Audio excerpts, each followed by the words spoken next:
Muy buenas a todos, el día de hoy estaremos resolviendo este ejercicio práctico, el cual consta de ejercicios del tema 3 y 4, ¿no? Para su examen. Muy bien, empezamos con el primero, el cual me dice ejercicio número 1. La empresa a veces está evaluando dos proyectos mutuamente excluyentes. La inversión neta para cada uno de ellos es de 4.000 bolivianos. Los flujos de caja del proyecto A son 1.200, 2.000 y 3.800 para los estimativos pesimista, probable y optimista, respectivamente. ¿No? Entonces esos datos aquí ya los traspasé, ¿no? Y más abajo me dice, inciso A, si el costo de capital es del 14%, eso lo vamos a anotar acá, costo del capital, 14%, y además tiene una vida útil de 5 años, vida útil 5 años. Calcule el intervalo del BAN del proyecto A, ¿no? Más abajo me dice también si las probabilidades de ocurrencia son de 25, 50 y 25 para el flujo pesimista, probable y optimista respectivamente. Calcule la desviación estándar y el coeficiente de variación del proyecto A. Muy bien. Eso acá ya lo hemos traspasado también, ¿no? Y el inciso C dice, ¿no? ¿Cuál proyecto recomendaría y por qué? Considerando los siguientes resultados. Aquí en este cuadro ya me da los resultados del proyecto B, ¿no? Que ya los copié acá también. Entonces únicamente tendríamos que calcular en base a los datos que nos ha dado el ejercicio para el proyecto A. ¿Ok? Empezamos entonces, primeramente, iniciamos con el análisis de sensibilidad para cada uno de los escenarios. Empezamos primeramente con el calculando el BAM pesimista, ¿no? Para esto vamos a poner acá entre paréntesis el flujo pesimista que sería 1.200 por el factor de actualización, que en este caso al tratarse de una anualidad, un flujo constante, ¿no? Utilizamos la tabla financiera 2, ¿no? Entonces vamos a fijarnos 14% al quinto año. Vamos a buscar acá tabla financiera 2, 14% en el quinto año. Buscamos acá y donde coincida va a ser el valor que vamos a tomar, ¿no? En este caso sería 3,433. 14%, 5 años. Sí, ya. ¿Cuánto sería? 3,433. Perfecto. Muy bien. Entonces acá ponemos 1.200 por 3,433, creo que era. Sí, 433. Perfecto. Y a eso yo le voy a restar menos la inversión inicial, ¿no? Perfecto. Entonces, hacemos lo mismo para el escenario probable. El flujo 2.000 por 3,433 menos 4.000.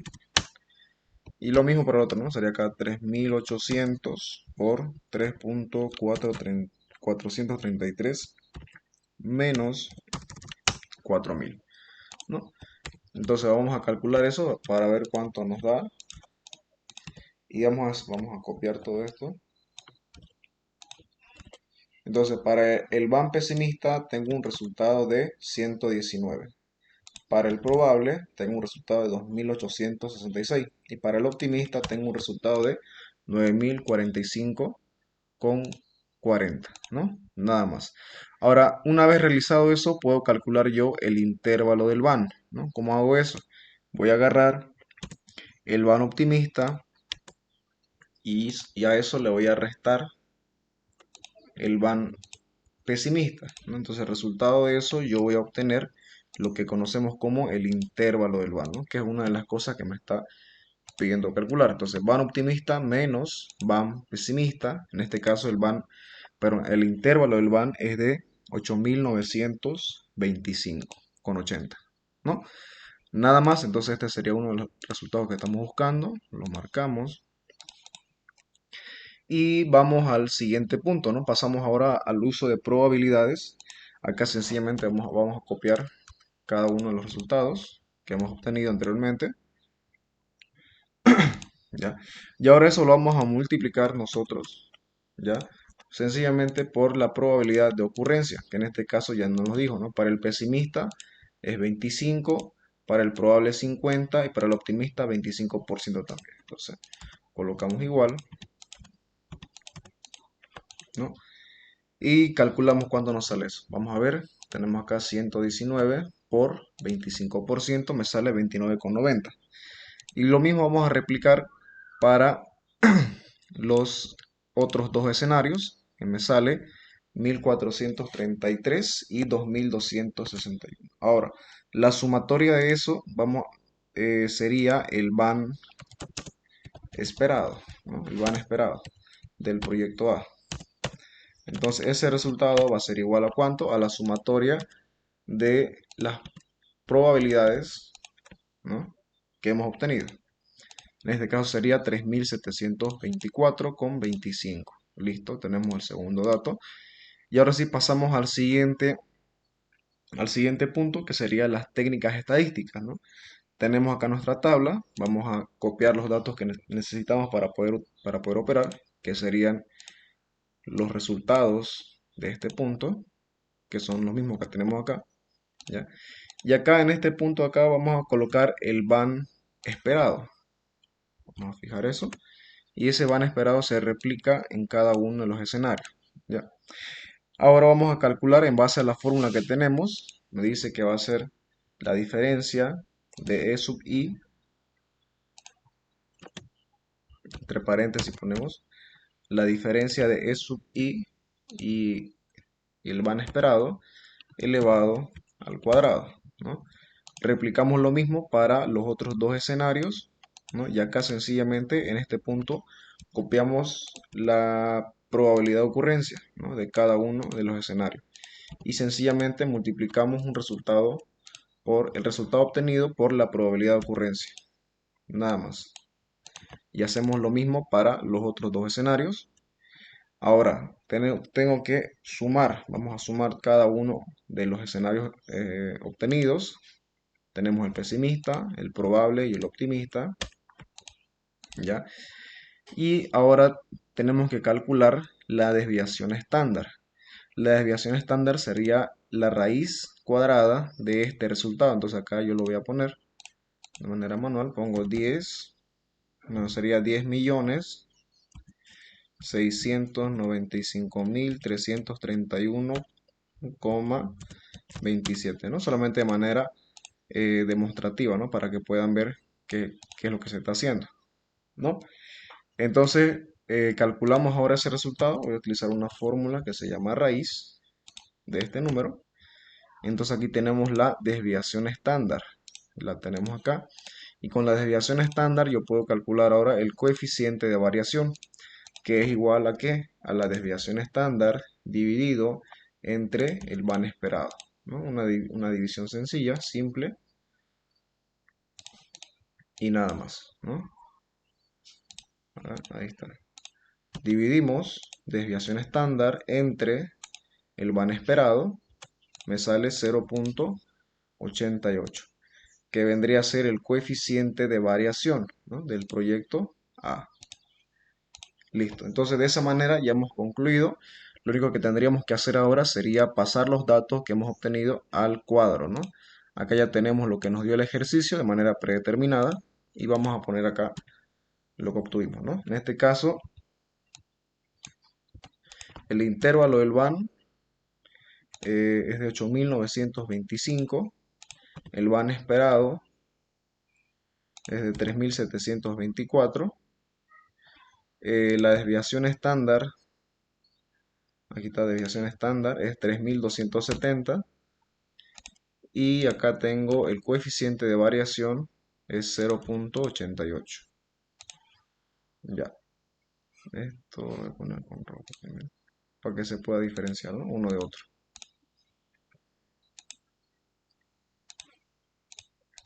Muy bien. Ahora, una vez tenemos eso, lo que nos queda hacer es comparar, ¿no?, en base a lo que nos está preguntando el ejercicio, ¿no? Entonces acá nos decía, inciso A, calcule el intervalo del van, ya lo tenemos. Inciso B, calcule la desviación estándar y el coeficiente de variación. Ok, está acá, ¿no? Desviación estándar y todo, ¿no? El van esperado también lo tenemos. Inciso C, ¿cuál proyecto recomendaría y por qué, considerando los siguientes resultados, ¿no? Calcule y rellene previamente los espacios vacíos del proyecto A. Perfecto. Entonces, lo único que tendríamos que responder acá vendría a ser el inciso C. Vamos a colocarlo por acá. A ver, ya. Inciso C nos pregunta, ¿no? ¿Cuál proyecto recomendaría y por qué? En base a, a los datos que nos están dando, ¿no? Los resultados vemos que son puros indicadores de riesgo. Por tanto, bueno, mucho depende del tipo de inversionista, ¿no? Pero a priori podríamos decir que podríamos escoger el proyecto que tenga menos riesgo, ¿no? ¿Cómo sabemos esto? Con los indicadores que tenemos, ¿no? En este caso, fíjense que la desviación estándar del proyecto A es menor en comparación a la del proyecto B. Eso me diría que el proyecto A es menos riesgoso que el proyecto B, ¿no? Eso obviamente desde el punto de vista de un escenario, perdón, de un inversionista conservador, ¿no? O adverso al riesgo, ¿no? Que prioriza minimizar el riesgo. En este caso, depende, ¿no? Cómo ustedes lo quieran considerar o si es que se les dijo algo, ¿no? Al momento de la resolución del práctico. Yo voy a tomar la postura en este momento de un inversionista conservador, ¿ya? Por tanto, voy a optar por el proyecto A, ¿no? Ya que ésta me ofrece o presenta un menor riesgo, ¿no? En base a esto, ¿no? En comparación a la del proyecto B, ¿no? Aquí el coeficiente de variación, en este caso, debería de ser menor también en comparación a B, pero había escuchado, me habían dicho que había un pequeño error ahí, ¿no? eh, que es externo, ¿no? Ya, pero en teoría todos los indicadores deben apuntar a un mismo proyecto, ¿no? Si el intervalo del BAN me dice que el proyecto A es menos riesgoso, o sea que esto es menor a esto, la desviación estándar me dice lo mismo, el BAN esperado también me dice lo mismo, el coeficiente de variación, bueno, en este caso debería ser menor también en comparación a B, ¿no? Pero no es el caso. Ya, no importa. Pero la decisión sigue siendo la misma. Entonces decimos, inciso C, recomendaría, o bueno, podríamos decir, ¿no? Como ejemplo, siendo un inversionista conservador, estamos adoptando esa postura, eh, recomendaría el proyecto A, ¿no? Ahora, ¿por qué? Porque de manera general ustedes pueden ser más, pueden explayarse más, porque este representa, no le voy a poner acá,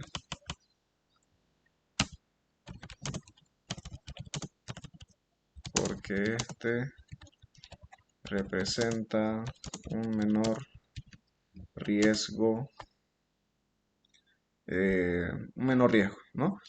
Entonces ahí ustedes pueden explayarse más. Yo estoy haciendo una interpretación bastante general, no estoy siendo específico. Ustedes pueden mencionar los distintos indicadores que han utilizado, ¿no? O sea, obviamente en base a lo que diga la licenciada en clase, ¿no? Cómo ella interpreta las cosas. Muy bien. Entonces, solamente sería esto con el primer ejercicio, ¿ya? Y ahora pasamos al segundo. Muy bien. El segundo me dice, ¿no? La empresa ABC está interesada en medir su costo de capital con los siguientes datos, ¿ya? Entonces acá nosotros vamos a anotar justamente eso, ¿no? Los datos que nos proporciona el ejercicio. Dice que la empresa puede contraer deuda a 20 años por un monto de 20.000. Entonces acá lo primero que me está dando vendría a ser el tiempo, ¿no? 20 años. Y el monto de la deuda, ¿no? O del préstamo, pongámosles monto, sería de 20.000 bolivianos a una tasa de interés, ¿ya? ¿De cuánto? De 8%. Muy bien.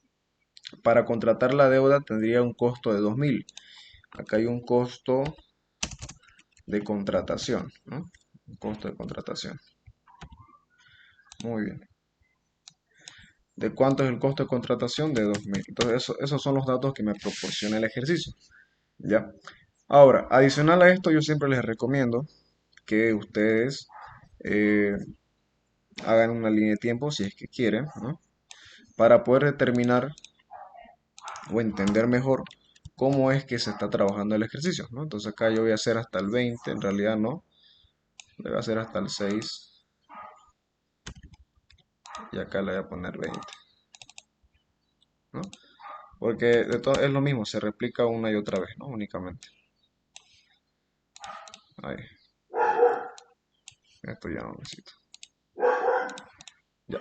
Suponiendo que esos son la línea de tiempo de los 20 años, ¿no? Eh, el monto, ¿no? Lo ponemos al final de los 20 años porque el método para esto es de rendimiento al vencimiento tal que la deuda va a ser cancelada, bueno, la parte de la deuda que paga el capital va a ser cancelada al finalizar los 20 años, ¿no? Y de manera periódica nosotros vamos a ir cancelando los intereses, ¿no? Ahora, ¿cómo calculamos los intereses? Agarramos el préstamo, los 20.000, y lo vamos a multiplicar por la tasa de interés, ¿no? 8%. Me sale que son 1.600. Entonces, 1.600 vamos a pagar de manera periódica durante los 8, perdón, durante los 20 años, ¿no? Hasta el año 20. Perfecto. Ahora, si bien acá el préstamo es de 20.000, ¿no? Nótese que acá tenemos costos de contratación. Por tanto, ¿cuál va a ser la entrada real de dinero o real de efectivo? Va a ser la diferencia entre el préstamo y los costos de contratación asociados al mismo. En este caso sería 18.000, ¿no? Solamente. El préstamo es de 20.000, pero realmente a la empresa solo entraría 18.000 bolivianos, ¿no? Nada más. Ahora, ya con eso empezamos primeramente, el primer punto sería calcular el costo de la deuda, ¿no? El CADE. Entonces aquí vamos a anotar, bueno, paso uno, ¿no? El primer paso sería calcular el valor actual de las salidas. Entonces vamos a poner, colocamos, ¿no? Valor actual de los intereses y el valor actual del capital, ¿no? Entonces tendríamos que considerar que son 20 años al 8%, ¿no? Aquí la voy a poner igual y acá también, perfecto, ¿no? Ahí está, ya. Entonces para esto vamos a actualizar los intereses son estos 1.600 que se están pagando de manera periódica, ¿no? Entonces como se pagan de manera periódica, son cuotas constantes, son anualidades, vamos a utilizar la tabla financiera número 2, sería 1.600 por el factor de actualización. Como es anualidad, sería tabla financiera 2, 20 años, 8%. Buscamos 20 años, daría por acá al 8%, ¿no? Aquí está 8% y buscamos el año 20. Sería donde interceda, acá, ¿no? Sería 9,818, ¿no? Está aquí. 9,8% en el año 20. 9,818, perfecto.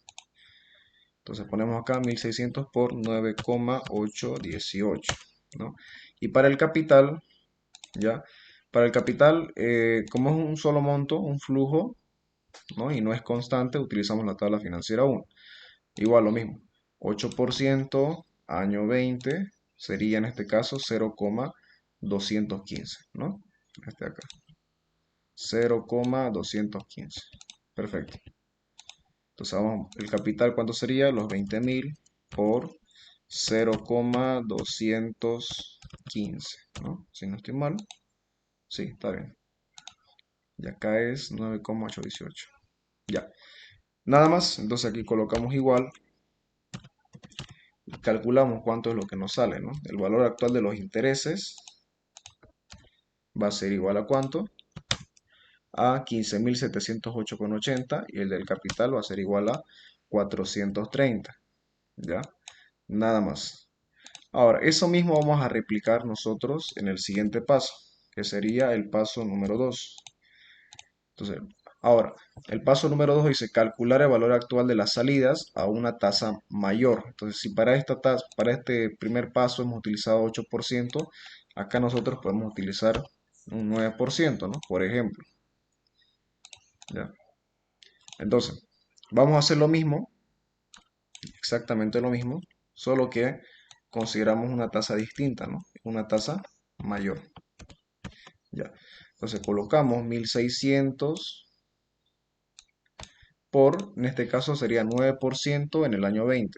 Tabla financiera 2, 9%, 9% en el año 20 sería 9,129, ¿no? 9, cambiamos acá, 9,129. Y para el capital lo mismo, ¿no? Vamos a ver acá cuánto nos sale. Tabla financiera 1, 9%, año 20 sería 0,178. 0,178, perfecto. Calculamos eso, vemos cuánto nos sale. Para los intereses 14.000 y para el capital sería 356. Nada más. Perfecto. Vamos al paso 3 que dice que es la diferencia entre el paso 1 y el paso 2, ¿no? Sencillo. ¿Cuánto es el resultado del paso 1? Ah, me olvidé acá. Tenemos que sumar esto, ¿ya? La sumatoria. Entonces esto sería... Vamos a sumar esto, me estaba olvidando. Ponemos valor actual de las salidas. Voy a copiar acá, ¿ya? Y va a ser la sumatoria de los intereses y el valor actual de los intereses más el valor actual del capital, ¿no? Y lo mismo vamos a hacer para el paso 2, ¿no? Estoy sumando también, nada más. Ahora sí, una vez tenemos los resultados de cada paso, vamos al paso 3. Diferencia del paso 1, ¿no? Diferencia, o sea, menos el paso 2. Entonces, ¿cuánto me da eso? Igual, paso 1 menos paso 2 me sale 1176,40, ¿no? Perfecto. Ya. Vamos al paso 4. El paso 4 dice encontrar la diferencia del paso 1 y la entrada inicial o real del efectivo.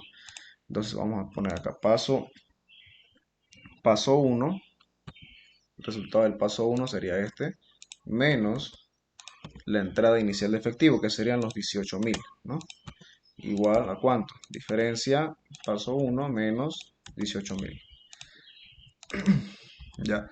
En este caso me sale un resultado negativo. A ver, déjame corroborar eso. 16.000. Ok. Me sale un resultado negativo. 15.000. 16. Está bien. No debería estar mal. Ya. Ese sería el resultado del paso 4. Ahora vamos al siguiente paso, paso 5, que sería dividir el paso 4 entre el paso 3. Ya. Ahora vemos cuánto nos sale eso. Una división sencilla. Ya. Paso 4 dividido entre el paso 3. Me sale una menos 1,58. Ese resultado debería estar expresado en porcentaje. Ahora vamos con el paso 6, que sería adicionar el resultado del paso 5 a la tasa de interés, ¿no? Entonces la tasa de interés que teníamos era de 8%, ¿ya?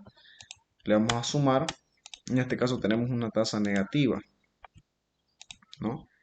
Una tasa negativa, vamos a colocar esto,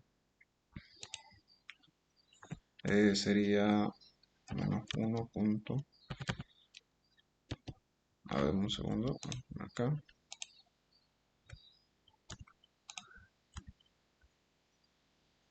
mm, mm, ok, ya me sale así, tiene más decimales, no importa, ya, dos decimales consideramos, ¿no? Y esto sería en porcentaje, menos 1,58%. Listo.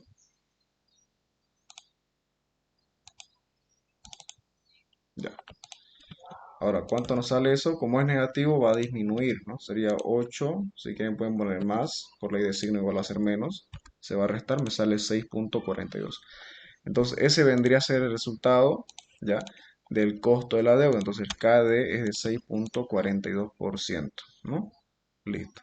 Entonces, con eso terminamos el primer punto, que sería el cálculo del costo de la deuda, y pasamos ahora al cálculo de las acciones preferentes.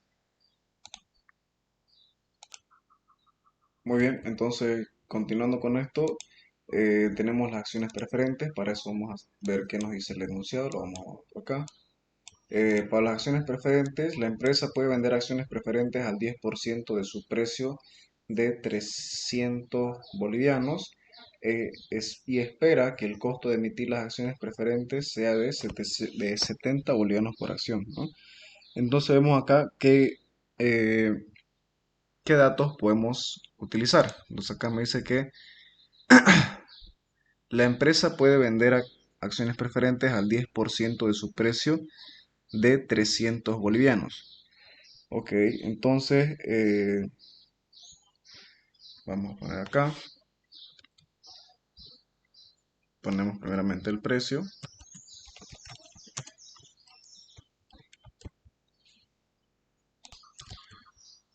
El precio sería de 300 bolivianos, ¿no? El dividendo vendría a ser, dice, ¿no? El 10% del precio. Entonces ponemos acá dividendo, que sería el 10% del precio. Multiplicamos los 300 por el 10%, ¿no? Sería 30. A ver, 30, ok. Luego de eso me dice, mm, y espera, ¿no? Que el costo de emitir acciones preferentes sea de 70 bolivianos por acción. Ese sería el costo de emisión, ¿no? El costo de emisión es igual a 70. Perfecto. Entonces, con la fórmula tenemos acá las acciones preferentes son igual al dividendo preferente entre el precio neto. Entonces, vamos a decir que KP va a ser igual al precio neto. El precio neto, perdón, el dividendo preferente sería 30, ¿no? Poner acá, fin de semana, ya. Serían los 30 dividido entre el precio neto. El precio neto vendría a ser el precio menos los costos asociados a la emisión, ¿no? De las acciones preferentes. En este caso sería 30 dividido entre 230. Eso va a ser igual a ¿cuánto? Dividimos, ¿no? 30 entre 230 me sale 13,04%, ¿no? Entonces, el costo de las acciones preferentes es 13,04%. Vamos con las acciones comunes. Las acciones comunes se venden a 1000 bolivianos por acción, dice, ¿no? La empresa espera pagar dividendos de 120 por acción. Entonces acá ponemos los datos, ponemos el precio, que dice que es de 1000. La empresa espera pagar dividendos, ¿no? Vamos a poner el dividendo común. ¿De cuánto es el dividendo? 120, ¿no? 120 por acción. Los dividendos de la empresa han estado creciendo a una tasa anual del 3%. Ese vendría a ser el gradiente de crecimiento, que dice del 3%. Perfecto. Luego me dice, y se espera que continúen así en el futuro, ¿no? Para vender nuevas acciones, entonces eso ya pertenece al siguiente punto, ¿ya? Entonces nos quedamos acá. Vamos con las acciones comunes. La fórmula dice que el costo de las acciones comunes es igual al dividendo común dividido entre el precio neto más el gradiente de crecimiento. Entonces, decimos que el costo de las acciones comunes es igual al dividendo común entre el precio neto, en este caso no hay ningún costo asociado, sería únicamente los 1000, ¿no? Más, ¿qué cosa? El gradiente de crecimiento, ¿no? Esto va a ser igual a, vamos a ver, ¿no? 120, calculamos. Entre paréntesis ponemos 120 dividido entre 1000, y a eso le voy a sumar el 3%, ¿no? El gradiente de crecimiento. Me da que es 15%. Entonces esos 15% vendría a ser el costo de las acciones comunes, ¿no? Entonces el costo de las acciones comunes, 15%, nada más, ¿ya? Ahora vamos con el siguiente punto, que serían las acciones comunes a emitir. Continuando con lo que nos decía acá, dice, ¿no? y se espera, no, para vender nuevas acciones, el precio de cada acción debe disminuir en 50 bolivianos, ¿no? Y se espera que los costos de flotación sean de 80 bolivianos por acción. Entonces acá vamos a poner el precio, el nuevo precio, dice, ¿no? Se espera que disminuyan en 50 bolivianos. ¿Cuál es el precio original? Los 1000. Van a disminuir en cuánto? En 50. Ahora van a valer 950, ¿no? Y se espera que los costos de flotación, la flotación dice que es 80 bolivianos. Flotación 80, ¿no? Nada más. Ahora, la fórmula. El costo de las acciones comunes a emitir, KC', es igual al dividendo común, que serían los 120, dividido entre el precio, ¿no? El precio sería los 950, ¿ya? Y eso lo vamos a multiplicar, 950, ponemos acá 950 por, entre paréntesis, 1 menos F, ¿ya? Pero para calcular F tengo que poner acá primero, decimos que F va a ser igual a ¿qué? Al valor de la flotación 80 dividido entre P sub 0. P sub 0 vendría a ser el precio original, o sea, el precio sin considerar la disminución, ¿no? O sea, los 1000, ¿no? No los 950. Ya. Entonces, dividimos, ¿no? Para ver cuánto nos sale. Sería 80 dividido entre 1000. Eso va a ser igual a, ahorita vamos a ver cuánto nos sale. 80 dividido 1000. Me sale 0.08. Entonces aquí sería menos 1 menos 0.08, ¿no? Nada más. Entonces tenemos acá, ya tenemos la fórmula. Aquí tenemos que añadir más el gradiente de crecimiento, ¿no? 3%. ¿Cuánto me sale eso? Vamos a ver, ¿no? Decimos entonces, esto va a ser igual a 120, ¿no? Entre paréntesis, vamos a poner acá entre paréntesis, 120 dividido entre, abro paréntesis, 950 por, abro paréntesis otra vez, 1 menos la flotación, que sería 0.08, ¿no? A ver, vamos a 950, 1 menos la flotación, cierro paréntesis, ya, otra vez paréntesis, ya todo eso lo voy a sumar el 3%, ¿no? Entonces, ¿cuánto es el costo de las acciones comunes a emitir? Sería 16.73%, ¿no? Coloco acá 16.73%. Muy bien, una vez ya concluido eso, podemos pasar al siguiente punto, que ya serían los incisos, ¿no? Los incisos me dicen, vamos a ponerlo por acá, ya. El inciso A dice, ¿no? Calcular el costo específico de cada fuente de financiamiento. Ya lo hemos hecho, ¿no? El costo de la deuda, el costo de las acciones preferentes, las acciones comunes y las acciones comunes a emitir. Ya lo tenemos todo. Ahora, nos pide también, ¿no? La empresa tiene dos estructuras posibles para la composición de su capital. La estructura A, aquí tenemos estructura A y B, tendría 15% de deuda, colocamos acá 15%, 25% acciones preferentes y 60% de acciones comunes. Mientras que la estructura B tendría 20% de deuda, 35% de acciones preferentes y el saldo en acciones comunes. O sea, tenemos acá 35 más 20 me da 55. ¿Cuánto sería el saldo? 45, ¿no? Obviamente todo esto tiene que sumar el 100%. Listo. Pasamos al inciso B, dice calcule el CPPK para cada una de las estructuras, utilice el costo de las acciones comunes vigentes, ¿ya? Cuando dice costo de las acciones vigentes se refiere a esta de acá, ¿no? El costo de las acciones comunes, no esta acá, que sería el costo de las acciones comunes a emitir. Entonces vamos a utilizar esa. Ponemos acá entonces CPPK de la estructura A, ya ponemos CPPK de la estructura B. Muy bien. Entonces, vamos a decir que va a ser igual a ¿cuánto? El costo de la deuda de la estructura, bueno, de este ejercicio es ¿cuánto? 6,42%. Entonces ponemos acá 6,42% por la proporción de la deuda, que sería por 15%, ¿no? Aquí, para no confundirse, si es que quieren, lo pueden poner entre paréntesis, ¿ya?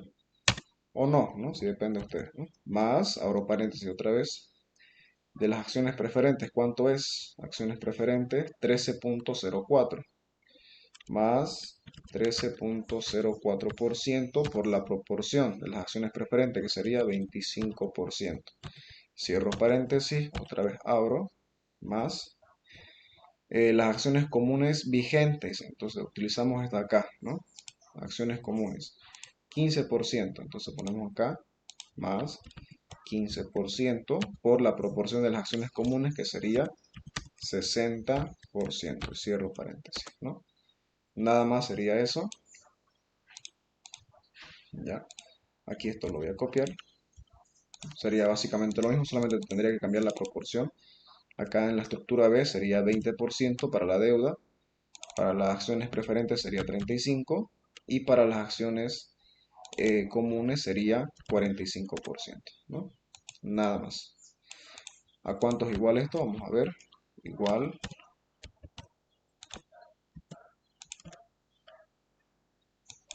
A ver, déjame acomodar esto. Ya. Ok.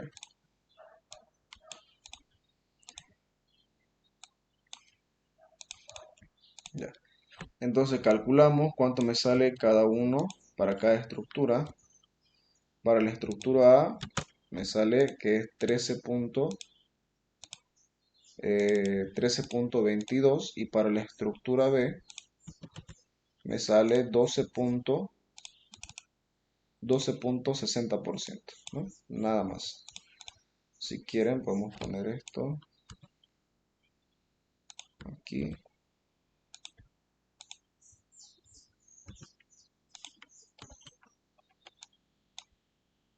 Ya. Entonces ya tenemos los resultados obtenidos. Tenemos el CPK de la estructura A y la estructura B. Ahora me pregunta, esto será el resultado, ¿no? Vamos a enmarcarlo. Ya. Listo. Ahora, la última pregunta sería, ya tenemos respondido el inciso B. El inciso C dice, ¿cuál estructura financiera recomendaría y por qué? Entonces acá, en el inciso C, respondemos, ¿no? Obviamente, nosotros como estamos hablando del costo promedio ponderado del capital, ¿no? Como hablamos de costos, vamos a optar siempre por la opción menor, ¿no? La más baja. ¿Cuál representa un menor costo? Entonces, ¿cuál estructura financiera recomendaría y por qué? Recomendaría la estructura A, perdón, la estructura B. ¿Por qué, no? Porque, nuevamente de manera general, porque esta representa un menor costo financiero, ¿no? Podemos decir costo financiero para la empresa, ¿no? Nuevamente, de manera general, estoy interpretando como si cuál sería el resultado, ¿no? Ustedes pueden ser más específicos, pueden explayarse más, ¿no? Y utilizar los datos que han obtenido, ¿no? Obviamente todo esto en base a lo que dice la licenciada de clase. Entonces, más o menos sería así la respuesta, ¿ya? Y con esto habríamos terminado los dos ejercicios, ¿no? El ejercicio 1 y el ejercicio 2 del práctico. Espero les haya servido. Nos vemos en un nuevo video. Hasta luego.